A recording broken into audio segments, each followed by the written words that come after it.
नमस्कार, मैं हूं रतन राज पुरोहित और आप देख रहे हैं सूत्रधार।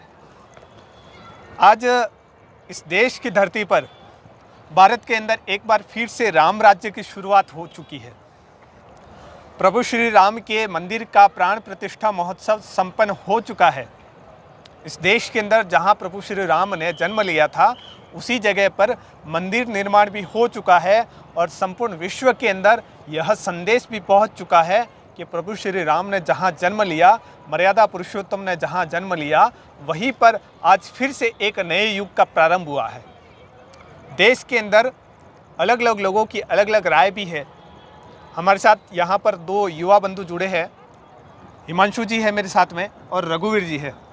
रघुवीर जी राजस्थान से आते हैं। सर, मैं आपसे पूछूंगा कि एक लंबे कालखंड के पश्चात लगभग 500 वर्षों का ये इतिहास है अपना जी। जब हमारे पूर्वजों ने इस लड़ाई को जारी रखा और उनके सपने आज 500 वर्षों के बाद जाकर के पूर्ण हो रहे हैं जी, तब आपके मन में क्या विचार आता है? कैसा लगता है आज जब आपने अपनी सजल आंखों से मंदिर निर्माण होते हुए भी देखा, भूमि पूजन होते हुए भी देखा और प्राण प्रतिष्ठा होते हुए भी देखी? जी देखो, हिंदुत्व में जब हम ग्रंथ वगैरह की बात करते हैं, हमारे धार्मिक ग्रंथों में, तो रामायण मेरे ख्याल से सबसे बड़ा ग्रंथ माना जाता है। हम किसी रैंडम भी बंदे को अगर रोक के पूछेंगे कि हिंदुत्व में आप किसी एक बुक का नाम बताओ, तो सबसे पहले रामायण ही बोलेगा शायद। तो हमारे और रामायण की कहानी में राम सबसे बड़े हमारे हिंदुत्व के फेस है, सबसे बड़े चेहरे हैं वो।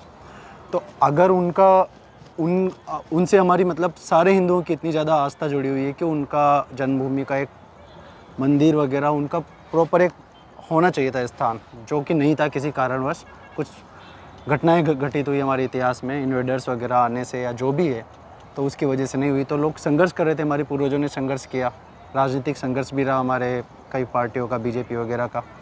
फाइनली ये कंप्लीट हो गया। अच्छा, अभी जैसा आपने बताया कि एक लंबे कालखंड के पश्चात इस धरती पर राम मंदिर का निर्माण हो चुका है, सबके मन में हर्ष और उल्लास है। हमारे साथ में हिमांशु जी जुड़े हैं जो दिल्ली से आते हैं, जहाँ से अक्सर इस देश की सरकारें चलती हैं, वहीं से सारे आदेश पारित होते हैं। आप देखेंगे प्राचीन समय में जब भारत गुलाम था, तब भी दिल्ली से ही आदेश हुआ करता था सब प्रकार का। आज भी दिल्ली के अंदर सरकार है, लोकतांत्रिक सरकार है, वहीं से राम मंदिर निर्माण को लेकर के, भूमि पूजन को लेकर के और वहाँ पर आज प्राण प्रतिष्ठा को लेकर के भी वहाँ पर सब प्रकार की कार्य प्रणाली वहीं से संपन्न हुई। अब हमारे साथ में हिमांशु जी हैं जो दिल्ली से आते हैं, जहाँ पर सरकार है, सरकार सारा कंट्रोल करती है। सर, आपको दिल्ली से रहते हुए किस प्रकार राम मंदिर निर्माण को लेकर के आपके मन में क्या ऐसा प्रसन्नता होती है या क्या होता है आपको? जी नमस्कार, मेरा नाम हिमांशु है।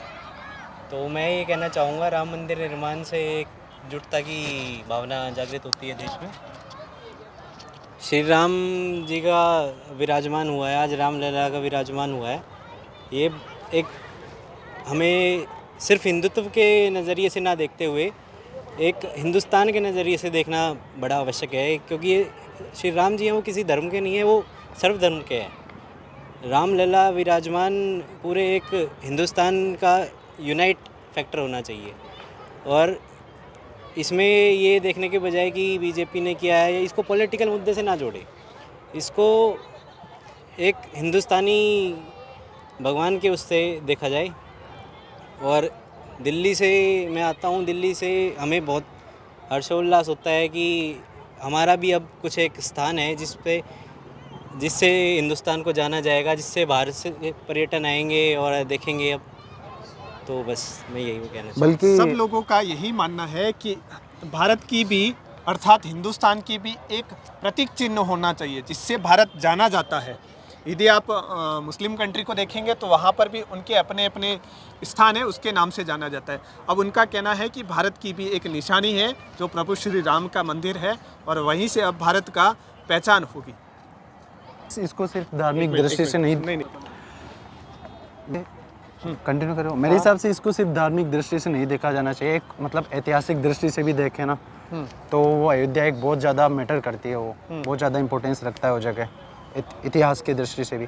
तो अगर वहाँ पे कुछ इतिहास में कुछ घटनाएं हुई जो हमारे मतलब उसके विपरीत थी, उसकी वजह से अगर कुछ चेंज हुआ, तो बेसिकली उसको रिस्टोर किया जाना चाहिए था, जो हो गया फाइनली। तो अच्छा हुआ मतलब ऐतिहासिक नज़रिए से भी।